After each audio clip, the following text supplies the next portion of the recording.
Hello guys, कैसे हैं आप सब लोग। लेवल अप टू सर्वाइव के एपिसोड 17 के साथ हाजिर हूँ। तो लास्ट एपिसोड के एंड पे हमने देखा था ब्रोस भी वहाँ पर गूल मॉन्स्टर के साथ फाइट कर रहा था और वहीं पर एक लड़की निकलती है जो कि अपने म्यूजिक के साथ किसी को भी नम कर सकती है। तो वहाँ पर उसको बाइट करने के बाद उसके ऊपर अटैक करने के लिए आगे बढ़ती है। तो यहीं पर हमारा ली आ जाता है। ली वहाँ पर आने के बाद उस लड़की के दोनों बाजू काट देता है और फिर साथ ही जब वो वहाँ पर गाना गाने लगती है वो उसकी गर्दन भी काट देता है और उसे कहता है तुम्हारे इस गाने की वजह से मेरे कान दर्द कर रहे हैं। ब्रोस कहता है ये लड़का तो काफी ज्यादा स्ट्रॉन्ग हो चुका है। उसी वक्त उन दोनों के हाथों के ऊपर सोल मार्क चमकना शुरू हो जाता है और उन्हें पता चलता है कि फिलोगा को मदद की जरूरत है। वो दोनों ही बड़ी स्पीड से भागते हुए फिलोगा की तरफ चले जाते हैं। तो यहीं पर से नेक्स्ट सीन फिलोगा का दिखाया जाता है। फिलोगा वहाँ पर एक बहुत ही पावरफुल स्नेक मॉन्स्टर के साथ फाइट कर रहा होता है। फिलोगा कहता है ये मॉन्स्टर तो बहुत ज्यादा पावरफुल है, मेरी और इसके पावर लेवल में एक बहुत बड़ा डिफरेंस है, मैं तो कभी भी इसको नहीं हरा पाऊंगा। फिलहाल के लिए मैं सिर्फ इतना ही कर सकता हूँ कि मैं इसको यहाँ पर ब्लॉक कर सकता हूँ, कि इसको मारना तो मेरे पास की बात ही नहीं है। फिलोगा वहाँ पर उसकी फायर पावर को ब्लॉक करके खड़ा होता है, लेकिन साथ ही वो पीछे वाली दीवार के साथ जाकर पटकता है और वहीं पर गिर जाता है और जबरदस्त धमाका होता है। जबकि दीवार के साथ टकराने की वजह से फिलोगा काफी ज्यादा जख्मी हो जाता है और उसके मुंह से ब्लड निकल रहा होता है। नीचे गिरने के बाद वो सामने की तरफ देखता है तो हेल स्नेक बड़ी स्पीड से उसकी तरफ अटैक करने के लिए आगे बढ़ रहा होता है। फिलोगा कहता है क्या वाकई में मैं यहीं पर मरने वाला हूँ। तो जैसे वो हेल स्नेक उसके करीब पहुंचता है उसी वक्त ली उसके सामने आकर खड़ा हो जाता है और अपनी तलवार निकालकर उस हेल स्नेक के ऊपर अटैक करता है। हेल स्नेक की स्किन के ऊपर एक बहुत ही पावरफुल शेल है जिसकी वजह से उसकी तलवार के साथ उसके ऊपर ज्यादा कोई असर नहीं पड़ता, लेकिन उसकी स्ट्रेंथ के साथ ही हेल स्नेक पीछे की तरफ गिर जाता है। ली के अटैक करने की वजह से हेल स्नेक जब पीछे गिरता है तो वो वहीं से पीछे की तरफ भाग जाता है। ली पीछे की तरफ घूमता है, फिलोगा से कहता है फिलोगा प्लीज हमें माफ करना, हम लोग थोड़े से लेट हो गए। जबकि फिलोगा बेचारा वहीं पर बैठा लंबे लंबे सांस ले रहा होता है और इसी बारे में सोच रहा होता है कि ये ली गाय ये तो पहले से बहुत ज्यादा स्ट्रॉन्ग हो चुका है, जब पहली बार हमने इसको देखा था तब ये इतना स्ट्रॉन्ग नहीं था। ब्रोस कहता है वो दोनों रास्ते जो कि हम दोनों ने चूज किए थे वो दोनों ही ट्रैप्स थे। इसका मतलब तो ये है कि जिस रास्ते पर तुम आए हो यही वो रियल रास्ता है, इसी रास्ते को पार करके एंड पर हमें बॉस का रूम मिलेगा। ब्रोस आगे बढ़ता है और फिलोगा का उठाकर कहता है क्या तुम ठीक हो, क्या तुम आगे चल सकते हो। फिलोगा उसे कहता है हाँ मैं बिल्कुल ठीक हूँ, मैं आगे चल सकता हूँ, इतनी सारी चोटों के साथ मैं मरूंगा नहीं। फिलोगा उनसे कहता है यहाँ पर जो जायंट स्नेक था जिसके साथ मैं फाइट कर रहा था ये बहुत ज्यादा पावरफुल है, इसके जैसा पहले मैंने कभी भी कोई क्रिएचर नहीं देखा है। यहाँ के मॉन्स्टर्स तो बहुत ज्यादा स्ट्रॉन्ग है, ऐसे लगता है कि जैसे उन कहानियों में जितने मॉन्स्टर्स के बारे में बताया गया था वो सारे के सारे मॉन्स्टर्स वाकई में रियल है। मुझे लगता है कि अगर हम लोग बॉस रूम तक पहुंच भी जाते हैं और बीस्ट किंग से जाकर मिलते हैं तो बीस्ट किंग तो एक सेकंड में मुझे मार डालेगा क्योंकि वो बहुत ज्यादा पावरफुल है। अगर हेल स्नेक इतना पावरफुल है।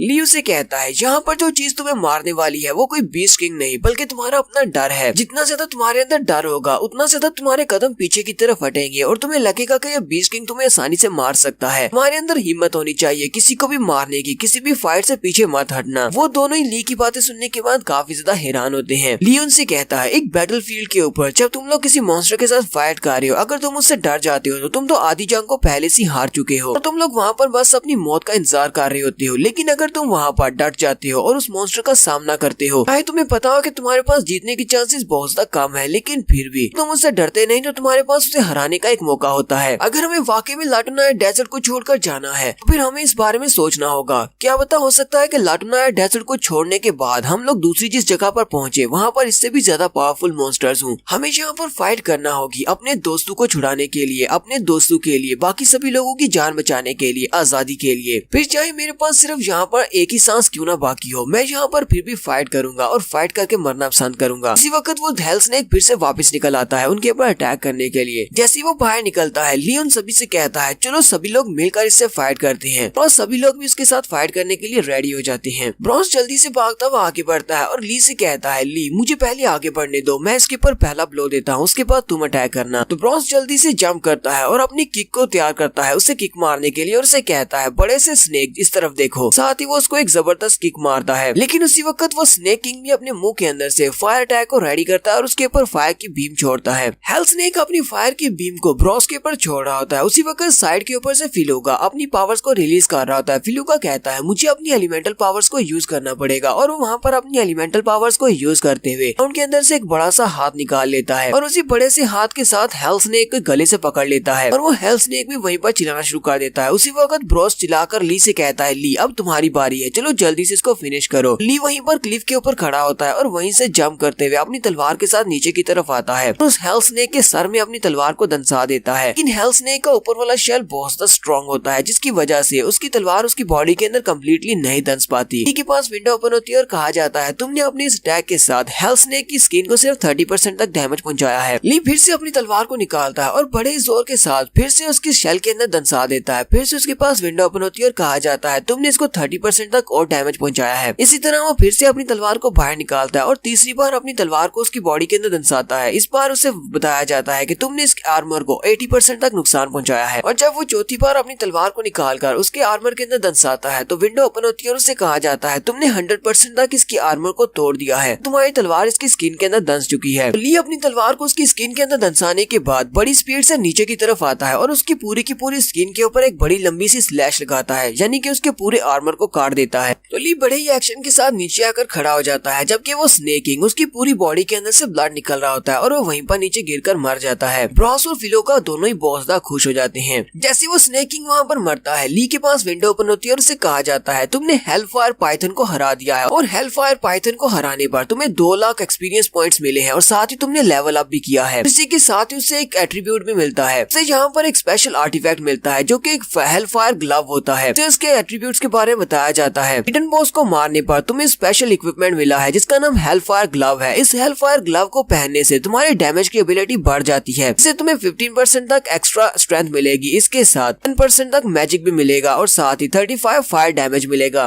ली अपने इस नए इक्विपमेंट को देखकर काफी ज्यादा खुश होता है और कहता है तो मुझे फाइनली यहाँ पर मेरा पहला इक्विपमेंट मिल गया है और ये वाला इक्विपमेंट काफी ज्यादा पावरफुल लग रहा है। लगता है कि इस हेलफायर ग्लव को पहनने के बाद मैं बड़ी तेजी के साथ मॉन्स्टर्स को मारकर लेवल अप कर सकता हूँ, ये तो बहुत ही अच्छा हो गया। वहाँ पर उसे कहा जाता है कि क्या तुम अपने हेलफायर ग्लव को पहनना चाहते हो या नहीं। ठीक कहता हाँ मैं इसको पहनना चाहता हूँ और साथ ही वो अपने हाथ को आगे करता है तो उसके हाथ के ऊपर हेलफायर ग्लव आकर चढ़ जाता है। साथ ही उसके हेलफायर ग्लव में डिसअपीयरेंस का फंक्शन भी होता है ताकि वो दूसरे किसी को भी दिखाई न दे, जबकि ब्रॉस उसी की तरफ देख रहा होता है कि ये हवा में कहाँ पर इशारे कर रहा होता है। ब्रॉस और दूसरे सभी किसी के पास भी इस तरह का सिस्टम नहीं है। ब्रॉस कहता है जब हम लोग वहाँ पर तीनों अलग रास्ते पर गए थे तब ये लड़का इतना ज्यादा स्ट्रॉन्ग नहीं था, जब हम लोग यहाँ पर दोबारा से मिल रहे हैं तब ये लड़का बहुत ज्यादा स्ट्रॉन्ग होकर निकला है। आयरिस ने वहाँ पर कुछ ही घंटों में क्या किया है कि ये इतना ज्यादा स्ट्रॉन्ग होकर वापस यहाँ पर आया है और ऊपर से ये लड़का है कौन, ये बहुत ज्यादा मिस्टीरियस है। तो ये सभी लोग अभी यहाँ पर हेलफायर स्नेक को मारने के बाद सांस ले रहे होते हैं। उसी वक्त उन्हें सामने से आवाज आती है, वो सभी लोग सामने की तरफ देखते हैं। वहाँ पर चिडलर होता है जो कि दीवार के साथ छुपा होता है, वो इन्हीं की तरफ देख रहा होता है। ली और ब्रॉस दोनों एक दूसरे की तरफ देखते हैं और बड़ी स्पीड के साथ जंप करते हुए उसके ऊपर अटैक करने के लिए आगे बढ़ जाते हैं। ये दोनों फिर से उसे किक मारने लगे हैं और चिडलर फिर से वही पुराना वाला मुंह बनाता है, यानी कि उसकी वार्ड लग गई है। ये दोनों फिर से उसे किक मारते हैं और उसे नीचे की तरफ फेंक देते हैं। ब्रॉस उसे कहता है राज चिडलर तुम तो हमसे जान बचाकर भाग गए थे, फिर तुम यहाँ पर छुपकर क्या कर रहे हो, क्या तुम फिर से हमारे हाथों से मरने के लिए यहाँ पर चले आए हो।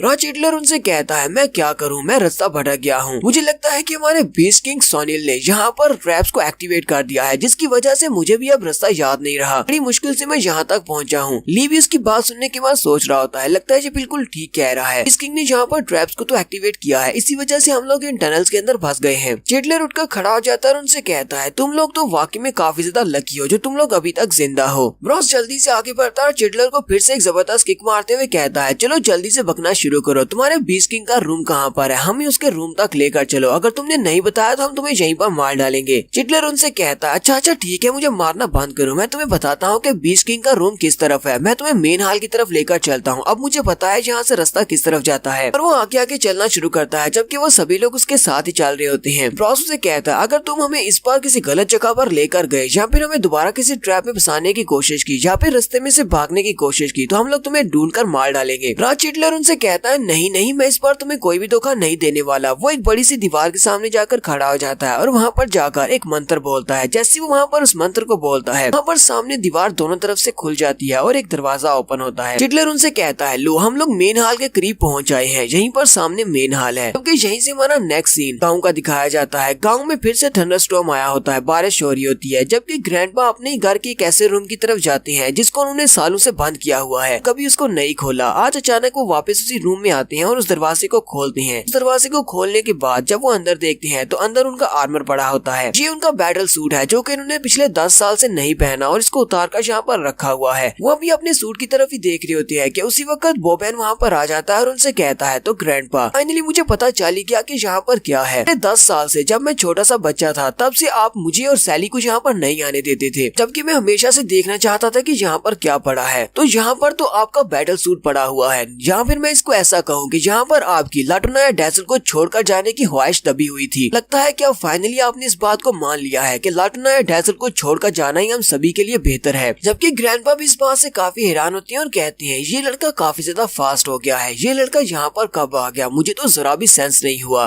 तो यहीं पर हम लोग अपनी एपिसोड 17 का एंड करेंगे। एपिसोड की एक्सप्लेनेशन अच्छी लगी हो तो कमेंट करके जरूर बताइएगा। चैनल को सब्सक्राइब कर दे, वीडियो को लाइक और शेयर कर दे। शुक्रिया।